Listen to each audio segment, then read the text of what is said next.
The morning mist clung to the ancient trees of the forbidden forest like ghostly fingers. And somewhere within its depths, Raven Nightshade stirred from another restless sleep. At 19, she had spent more years in exile than she had living. Among her own kind, the villagers of Millbrook had cast her out when she was barely 8 years old, terrified of the shadow magic that flowed through her veins like liquid midnight. Raven stretched her lean frame and rose from her makeshift bed of moss and furs. Her long black hair fell in waves past her shoulders, contrasting sharply with her pale skin that seemed to glow faintly in the dim forest light. Most striking were her eyes, a deep violet that sparkled with an otherworldly energy that had frightened the village elders so many years ago. She moved through her morning routine with practiced ease, gathering berries and checking the small traps she had set for forest creatures. Living alone had taught her to be self-sufficient, though the loneliness sometimes threatened to consume her heart. As she knelt by a crystal-clear stream to wash her face, Raven caught her reflection and sighed. The same face that had caused Elder Thorn to declare her cursed, the same eyes that had made children run screaming to their mothers. "Another day in paradise," she whispered sarcastically to her reflection, watching as small wisps of shadow magic danced around her fingertips. The power had grown stronger over the years, responding to her emotions and sometimes acting on its own accord. She had learned to control it mostly, but the fear of what she might become still haunted her dreams. The hunter's pursuit miles away. From Raven's forest sanctuary, Captain Darius rode hard through the countryside with his elite monster hunting guild. His weathered face was set in grim determination as he tracked their most valuable quarry. A crystal dragon had been spotted in the region, and the reward for its capture would be enough to fund their operations for years. "Captain," called out his lieutenant, a burly man named Garrett. "The tracks lead toward the forbidden forest. Should we really follow them there?" Darius pulled his horse to a stop and studied the massive claw marks in the earth. Crystal dragons were the rarest of their kind, their scales worth more than gold for their healing properties. This one was injured too, which made it even more vulnerable. "We follow the trail wherever it leads," Darius declared, his hand resting on the hilt of his enchanted sword. "That dragon's hide will make us all wealthy men. Besides, what's the worst that could happen in some old forest?" His men exchanged nervous glances, but followed their captain's lead as they entered the shadowy realm of twisted trees and forgotten magic. They had no idea that their hunt would set in motion events that would change the fate of both dragons and humans forever. The wounded heart deep within the forest's heart, where even sunlight feared to tread, Celestia lay bleeding among the roots of an enormous oak tree. Her crystal scales, normally brilliant and reflective like precious gems, were now dulled with pain and fatigue. The dragon was magnificent, even in her weakened state, her serpentine body stretching nearly 30 feet from nose to tail, with wings that shimmered like starlight when the light hit them just right. The hunter's arrows had found their mark, and poison coursed through her veins. She had managed to escape, but barely. Now, as her strength ebbed away, Celestia wondered if she would ever see her sister Seraphina again, or feel the warmth of the dragon realm's eternal fires. A soft rustling in the undergrowth made her lift her great head, ready to breathe her last burst of defensive ice if necessary. But instead of a hunter with weapons drawn, she saw something unexpected.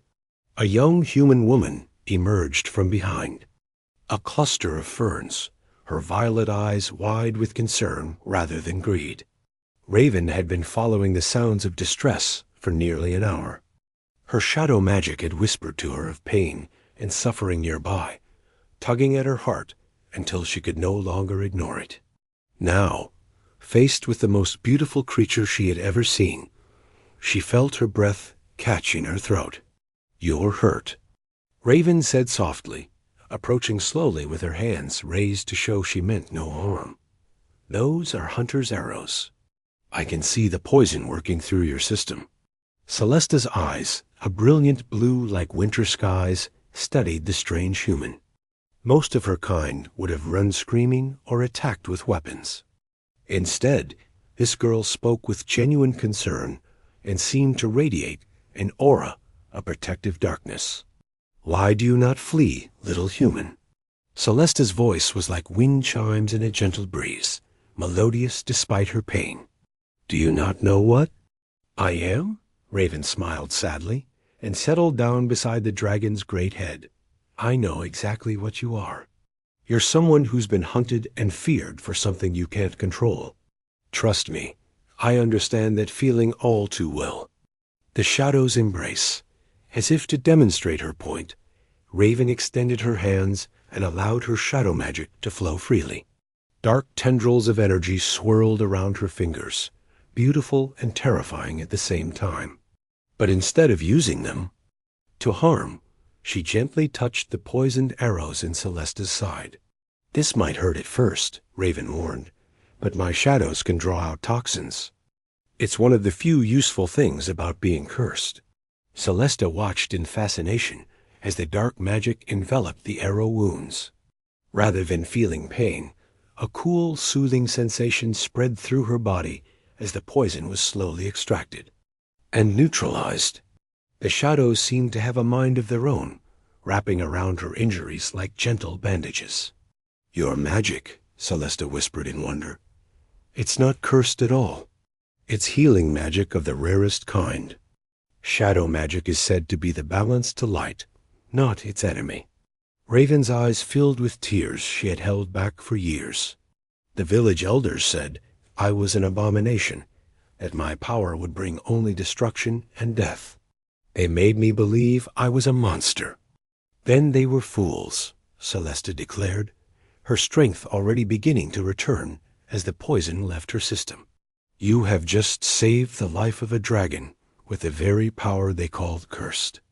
That makes you the bravest human I have ever encountered. As the healing process continued, something magical began to happen between them. Their eyes met and held, and both felt a connection that transcended species and expectation. Raven found herself drawn to the dragon's wise, ancient gaze, while Celestia was captivated by the human's fierce compassion and hidden strength. The bond begins. What is your name, brave healer? Celestia asked as the last of the poison was drawn from her wounds. Raven, she replied, still amazed that her magic had actually helped someone instead of causing fear. Raven Nightshade. I am Celestia, last daughter of the Crystal Dragon clan of the Northern Peaks. The dragon attempted to rise, her movements still stiff, but much improved. I owe you a life debt, Raven Nightshade. Before Raven could respond, the sound of approaching horses and shouting men echoed through the forest. Captain Darius and his hunters had finally tracked their quarry to this ancient grove. Celestia's eyes flashed with anger and fear, while Raven immediately moved to stand protectively in front of the dragon. They cannot have you, Raven declared, her shadow magic beginning to swirl around her body like a protective cloak. I won't let them hurt you. Celestia felt something warm and wonderful bloom in her chest. No one had ever stood up for her before, especially not a human. Dragons were solitary creatures by nature, but something about this brave, broken girl called to her very soul. Together then, Celestia said, her own power beginning to gather as frost crystals formed in the air around them. Let us show these hunters what happens when they threaten the innocent. As the sound of their pursuers grew closer, Raven and Celestia stood side by side, an unlikely pair bound by compassion and the first stirrings of something deeper. Neither fully understood what was happening between them, but both knew that their lives had just changed forever. The shadows and crystal light began to dance together in the air around them, creating a display of such beauty that even the ancient trees seemed to lean in closer to watch. A human outcast and a dragon princess, united by fate and the power of understanding, were about to face their first battle together. And in that moment, as danger approached and their powers intertwined, the seeds of a love that would reshape the world were quietly taking root in their hearts. 3 weeks had passed since Raven and Celestia first joined forces to drive away Captain Darius and his hunters. The unlikely pair had found refuge in a hidden cave system deep within the Forbidden Forest, where ancient crystals provided warmth and light. Their bond had grown stronger with each passing day, though neither dared speak of the feelings that bloomed in their hearts like spring flowers after a harsh winter. Raven was gathering moonberries near the cave entrance when she heard the thunder of approaching hoofbeats. Her shadow magic immediately responded to her tension, swirling protectively around her as she prepared for another fight. But instead of hunters, a single rider emerged from the forest gloom, his royal blue cloak marking him as nobility. Prince Adrian of the Eastern Kingdom pulled his white stallion to a halt, his emerald eyes taking in the sight of the young woman, surrounded by dancing shadows. At 25, he was considered one of the finest warriors in the realm, with golden hair that caught the moonlight and a face that had made many a court lady swoon. But there was desperation in his expression that spoke of urgent need. "Peace, Shadow Wielder," Adrian called out, raising his hands to show he carried no weapons. "I come seeking aid, not conflict. My name is Prince Adrian, and I bring news that affects both human and dragonkind." Raven studied him carefully, her violet eyes searching for any sign of deception. Her magic whispered that he spoke truth, though she remained cautious. What kind of news brings a prince to the Forbidden Forest? Before Adrian could answer, Celestia emerged from the cave behind Raven, her crystal scales gleaming in the starlight. The prince's eyes widened in wonder at the sight of the magnificent dragon, but he showed no fear, only respectful awe. "A crystal dragon," he breathed. "The legends speak true of your beauty, Great One. I am honored to be in your presence." Celestia inclined her head gracefully, pleased by his respectful manner. "You may speak, Prince of Humans. What news do you bring to our sanctuary?" Adrian's expression grew grave as he dismounted and approached them slowly. "The Deadbeast stirs in the depths beneath Mount Shadowpeak. Our seers have detected massive disturbances in the magical fields surrounding the ancient prison. If the Overlord breaks free, neither dragons nor humans will survive what follows." The ancient terror Raven felt a chill run down her spine at the mention of the Deadbeast. Even in her exile, she had heard whispered stories of the ancient evil that had once nearly destroyed all life on the continent. Creatures of pure malevolence that fed on fear and despair, led by an overlord whose power rivaled that of the gods themselves. "The seals have held for 1,000 years, Celestia said, though worry crept into her melodious voice. "What could have changed to weaken them now?" Adrian pulled a scroll from his saddlebags, unrolling it to reveal a map marked with disturbing symbols. "Our court mages believe the recent increase in violence between humans and dragons has been feeding the Deadbeast's power. Every drop of blood spilled in hatred, every act of cruelty makes the prison weaker." Raven studied the map, her shadow magic responding to the dark energy it depicted. She could feel the wrongness emanating from the marked locations, like wounds, in the very fabric of reality. "That's why my magic has been so restless lately. It's trying to warn me of this growing darkness." "Your shadow magic is more sensitive to such things," Celestia explained, moving closer to examine the map as well. "It exists in the space between light and dark, making it aware of disturbances others cannot sense." As the dragon leaned over, the scroll, her wing brushed against Raven's shoulder, sending warmth through the young woman's body. Their eyes met for a moment, and both felt the electric connection that had been building between them. Adrian noticed the exchange and raised an eyebrow, but said nothing. The sisters' fire. Their discussion was interrupted by a tremendous roar that shook the very trees around them. A massive shape descended from the sky, landing with enough force to crack the stone beneath. Seraphina, Celestia's sister, stood before them in all her fiery glory. Her scales were deep crimson touched with gold, and her eyes burned like molten lava. "Sister," Seraphine's voice rumbled with barely contained anger, "what madness is this? I have been searching for you for weeks, only to find you consorting with humans." Celestia stepped protectively in front of Raven, her own eyes flashing with determination. "Seraphina, these humans are different. They seek alliance, not conquest." The fire dragon's gaze fixed on Raven with obvious disdain. "This one reeks of shadow magic. Dark power corrupts all it touches, sister.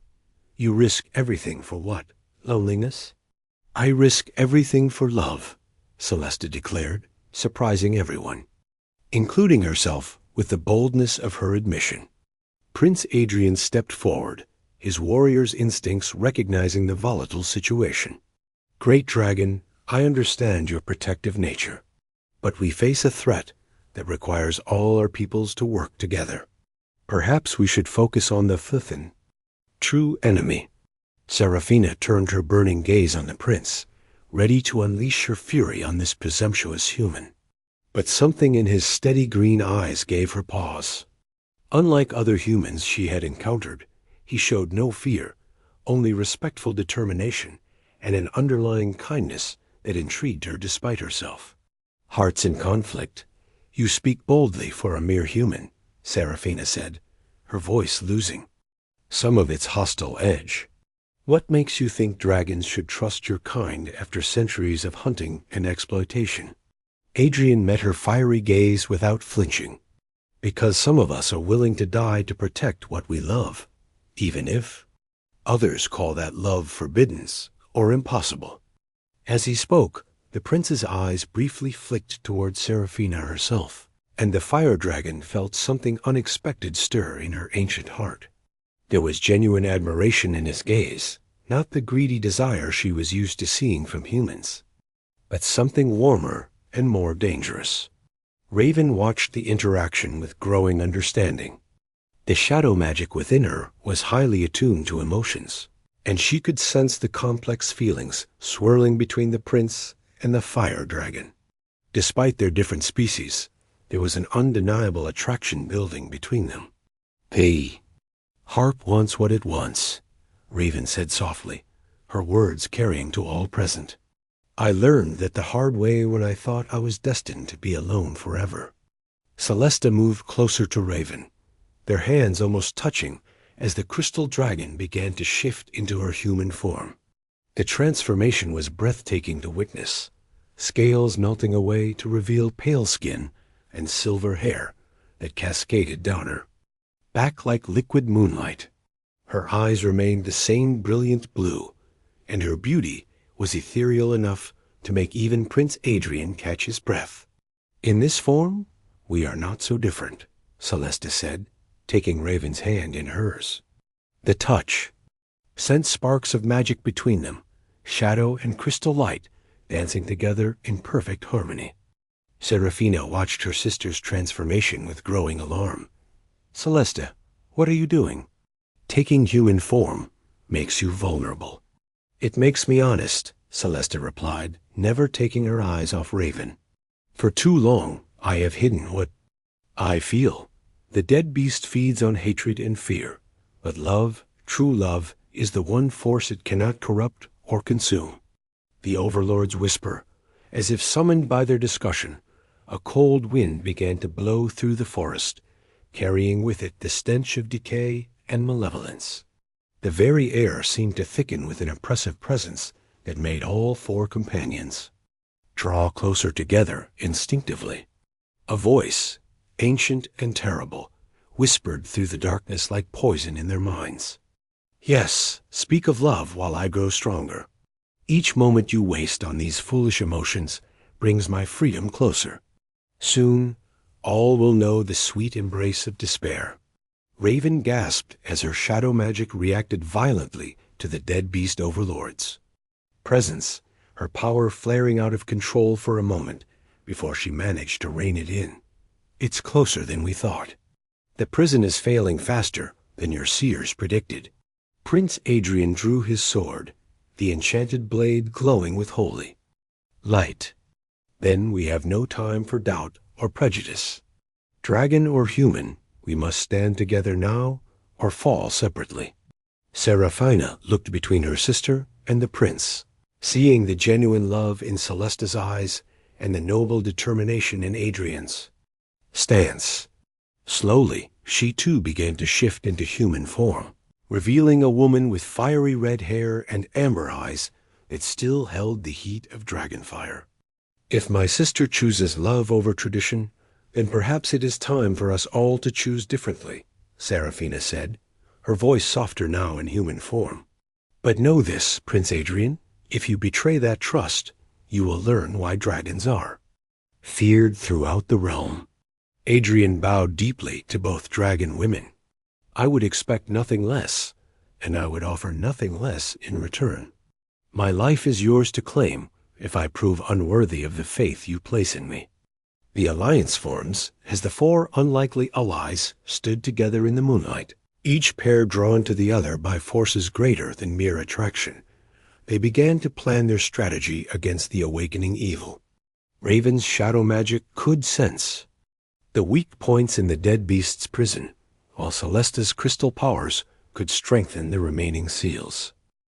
Seraphire would be essential in the coming battles, as her flames were among the few things that could truly harm the Deadbeast creatures.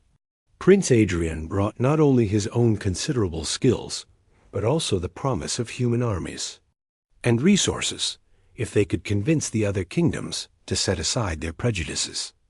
"There is something else," Raven said, as they studied battle plans by the light of Celestia's crystal magic. "My shadow powers have been showing me visions. The Deadbeast Overlord isn't just trying to break free. It's trying to create a permanent gateway between its realm and ours.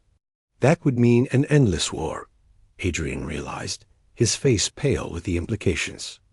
"Wave after wave of dead beasts pouring into our world until nothing remains but darkness and despair." Celestia took Raven's hand, their fingers intertwining as if they had been meant to fit together. "Then we stop it here and now. Whatever the cost." Seraphina watched her sister's obvious devotion to the human girl and felt her own walls beginning to crumble. When Prince Adrian offered her a small smile of encouragement, she found herself smiling back despite everything she had been taught about humans. "Love making fools of us all," she muttered, but there was warmth in her voice rather than anger. As if responding to their growing unity, the oppressive presence of the Deadbeast Overlord seemed to retreat slightly, unable to maintain its grip on an area filled with such powerful positive emotions. The four companions looked at each other with new understanding. Their love, both budding and deepening, was not a weakness to be hidden, but a weapon to be wielded against the darkness. Tomorrow, they would begin the journey to Mount Shadow Peak, where the final battle for the soul of their world would be fought. But tonight, under the starlit sky of the Forbidden Forest, two impossible love stories bloomed in defiance of tradition, prejudice, and the encroaching shadow of ultimate evil. The dragons and humans who had been enemies for so long were about to discover that love truly could conquer all, even the darkness that threatened to consume everything they held dear. The journey to Mount Shadow Peak took 3 days through treacherous terrain that grew more corrupted with each mile. The once green valleys had withered to ash-gray wasteland, and the very air hummed with malevolent energy that made their skin crawl. Raven rode beside Celestia, who had chosen to remain in human form for most of the journey, their hands often touching as they shared strength through their growing bond. Prince Adrian and Seraphina had developed their own rhythm of companionship, the fire dragon's initial hostility melting away as she witnessed the prince's genuine care for all living things. When they encountered a village of refugees fleeing the mountain's growing corruption, Adrian immediately ordered his supplies distributed among the hungry children, earning a look of surprised approval from Seraphina. You are not like other human nobles I have met, she admitted, as they watched him bandage a child's wounded arm with infinite patience. And you are not like the savage beast my tutors described, Adrian replied with a warm smile. Perhaps we have both been listening to the wrong stories about each other. As they crested the final hill before Mount Shadow Peak, the true scope of their challenge became clear. The mountain itself seemed to pulse with darkness, its peak wreathed in unnatural storm clouds that flickered with sickly green lightning. At its base, an army of dead beasts had already emerged from cracks in the earth, their twisted forms shambling across the landscape like living nightmares. There are so many, Raven whispered, her shadow magic recoiling from the concentrated. Evil below. Celestia transformed back into her dragon form, her crystal scales providing a beacon of hope against the encroaching darkness. Numbers mean nothing if we can reach the source. The Overlord controls them all. The gathering Storm Elder Draken, the ancient leader of the Dragon Council, arrived just as they were planning their assault. A massive gold dragon landed with earth-shaking force, his eyes glowing with the wisdom of countless centuries. Behind him came a sight that made all their hearts soar with hope. Princess Luna, Adrian's younger sister, rode upon the back of a silver dragon, leading a combined force of human soldiers and dragon warriors. The princess had spent weeks convincing both the human kingdoms and the remaining dragon clans that their survival depended on unity. "Brother," Luna called out as she dismounted, her violet eyes shining with determination that reminded Adrian of their father's legendary courage. "The armies of 3 kingdoms march behind us, and the dragons have answered our call for alliance." Elder Draken studied the group with ancient, knowing eyes. "So, these are the 4 whose love has begun to heal the wounds between our peoples. The prophecy speaks true." "What prophecy?" Raven asked, stepping forward despite her intimidation at being in the presence of such an ancient being. "Long ago, it was foretold that when darkness threatened to consume all life, 2 bonds of impossible love would form the key to salvation. A human touched by shadow, and a dragon of crystal light, a prince of courage, and a dragon of fire. Together, they would show both peoples that unity was possible." Serafina exchanged a meaningful glance with Adrian. "And if we fail? Then the Deadbeast Overlord completes its gateway, and all worlds fall to eternal darkness," Elder Draken replied grimly. "No pressure, young ones. The heart of darkness, the assault on Mount Shadow Peak, began at dawn, with dragons and humans fighting side by side for the first time in over 1,000 years. Prince Adrian led the charge up the mountain's treacherous slopes, his enchanted sword cutting through waves of lesser dead beasts, while Seraphon's flames cleared the path ahead. Raven and Celestia moved through the chaos like dancers, their powers perfectly synchronized. Where Raven's shadows touched the corrupted ground, Celestia's crystal magic purified it, creating safe passages for their allies to follow. Their love had become a literal force of nature, pushing back the darkness with every coordinated strike. But as they climbed higher, the resistance grew fiercer. Umbra, the Deadbeast Overlord's most powerful general, emerged from a fissure in the rock like a living nightmare. The creature stood 12 feet tall, its body composed of writhing shadows and bone, with eyes like burning coals and claws that dripped with liquid despair. "Foolish mortals," Umbra's voice was like grinding stone. "Your pathetic emotions only delay the inevitable. Love is a weakness that will be purged from this reality." The battle with Umbra was fierce and desperate. The general's power was immense, feeding off the fear and doubt of everyone present. Adrian and Serafina fought with perfect coordination, the prince's holy sword creating openings that the fire dragon's flames could exploit. But Umbra seemed to regenerate from every wound, growing stronger as the battle prolonged. "It's feeding off our negative emotions," Raven realized as she struggled to maintain her shadow shields against the creature's attacks. Every moment of fear or doubt makes it stronger. Celestia, her crystal form blazing with inner light, called out to their allies. Then we give it none. Remember why we fight. Remember who we love. The power of unity, as if her words had broken a dam. Love and hope began to flow through the assembled armies. Human soldiers who had been taught to fear dragons found themselves fighting to protect their new allies. Dragons who had viewed humans as inferior pests discovered courage and nobility worth defending. At the center of it all, Raven felt something incredible happening within her. Her shadow magic, which had always made her feel like an outsider, began to resonate with Celestia's crystal power in ways she had never imagined possible. The two forces weren't opposites, they were complementary, halves of a greater whole. Celestia, she called out, extending her hand toward her beloved. Trust me. Without hesitation, the crystal dragon reached out with her human hand, their fingers intertwining as their magics merged. The result was breathtaking. Raven's form began to shift and change, her human body taking on aspects of dragon physiology while retaining her essential humanity. Crystal black scales appeared along her arms and face.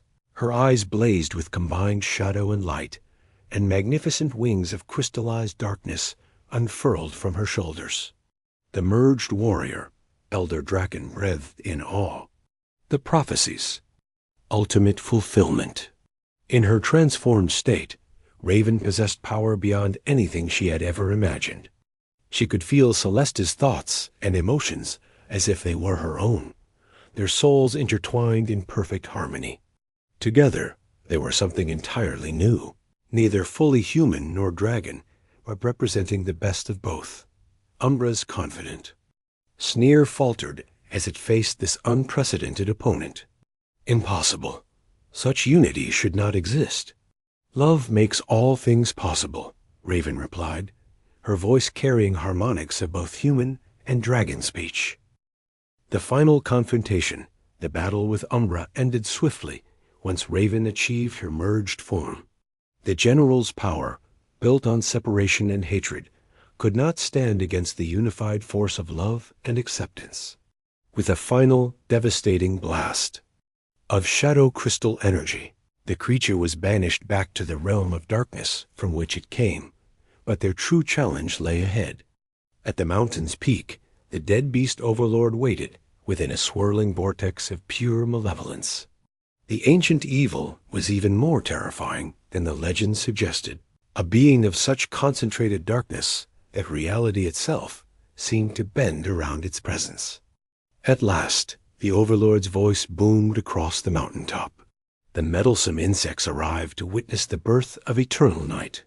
The creature was massive, easily 50 feet tall, with multiple arms ending in claws that could rend the very fabric of space. Its body was a constantly shifting mass of shadows and despair, and its eyes were voids that seemed to drink in all light and hope. Your love is a brief candle in an infinite darkness, it continued, raising its arms to complete the ritual that would open the permanent gateway. It will gutter out like all things bright and beautiful. Then let's see how much light we can create before that happens, Adrian declared, raising his sword high as Seraphina prepared her most powerful flames. The final battle was unlike anything any of them had ever experienced. The Overlord's power was so vast that it took everything they had just to survive its initial assault.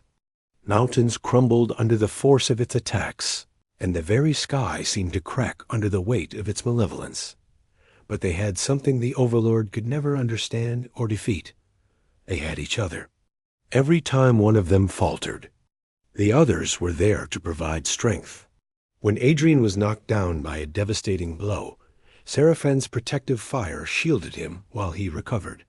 When Seraphine's flames began to dim under the onslaught, Adrian's unwavering courage reignited her inner fire. And through it all, Raven and Celestia fought as one being, their merged form dancing through the chaos with impossible grace. There, Love had literally transformed them into something greater than the sum of their parts. A living symbol of what dragons and humans could achieve together. Love conquers all. The turning point came when Princess Luna and Elder Draken arrived with reinforcements, leading a massive army of humans and dragons fighting in perfect coordination. The sight of their peoples truly united filled all four heroes with renewed strength. "Look around you," Raven called out to the Overlord, her merged form blazing with hope and determination. "Your power comes from division and hatred. But everywhere, I see love triumphing over fear, unity conquering separation." The Overlord's attacks began to weaken as more and more beings on the battlefield chose love over fear, hope over despair.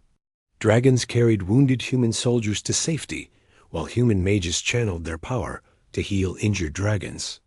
Natural. Enemies had become beloved allies. "This is not possible," the Overlord raged, its form beginning to flicker and fade. "Darkness is eternal. Light always fails." "Not this light," Celestia's voice joined with Raven's in perfect harmony. "This light is fueled by love, and love is the one force in all the universe that grows stronger when shared." With their combined power, enhanced by the love and unity of everyone on the battlefield, Raven and Celestia struck the final blow. A beam of shadow crystal energy, pure and cleansing, pierced through the Overlord's defenses and shattered the gateway it had been trying to create. The ancient evil let out a scream of frustration and rage as it was pulled back into its prison. The seals were forming stronger than ever before. "This is not over," it howled as darkness consumed it. "Love fades, but hatred is eternal." "Then we'll just have to keep proving you wrong," Raven replied, her merged form beginning to separate back into two distinct beings as the immediate danger passed. New beginnings in the aftermath of victory, as the corrupted mountain began to heal and green shoots pushed up through the restored soil. Two wedding ceremonies took place that would be remembered for generations to come. Prince Adrian and Seraphina exchanged vows under a canopy of flame and starlight, their union representing the new alliance between the kingdoms of humans and dragons. Seraphina, radiant in human form, wore a gown that seemed to be woven from fire itself, while Adrian's ceremonial armor bore dragon scale patterns in honor of his beloved's heritage. Raven and Celestia's ceremony was more intimate, but no less meaningful.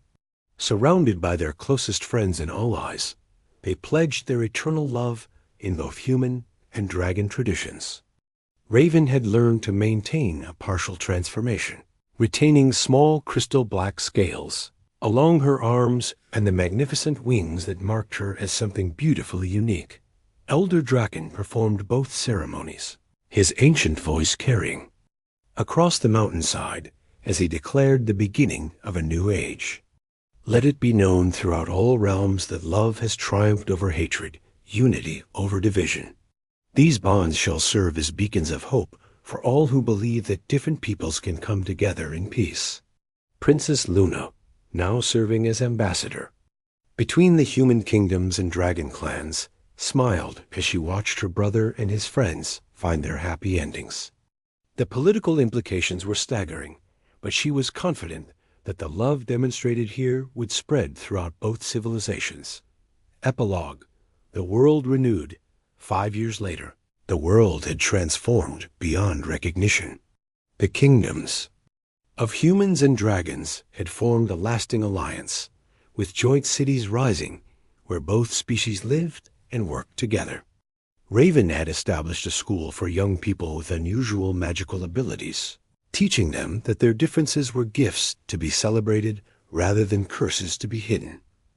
Celestia served as the first dragon ambassador to the human courts, her wisdom and grace helping to negotiate peaceful solutions to conflicts that once might have led to war.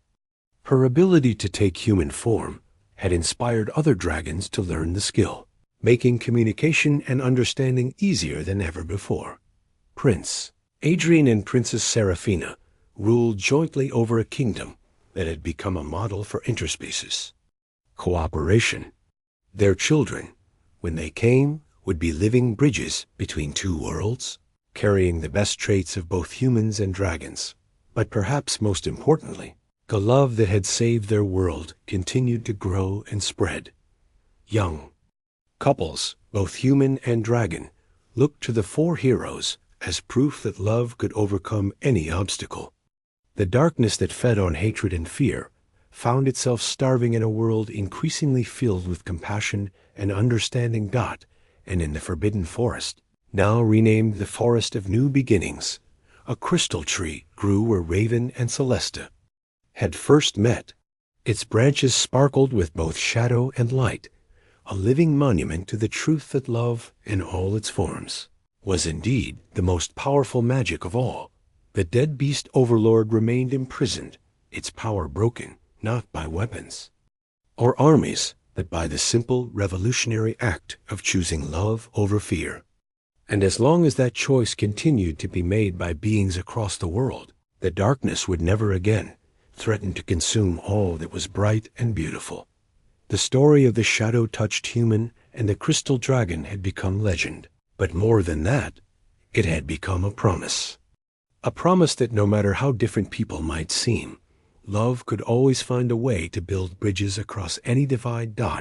In a world where dragons soared alongside human pilots, where shadow magic was taught alongside crystal healing, and where the word impossible had been replaced with the phrase why not try, anything seemed possible.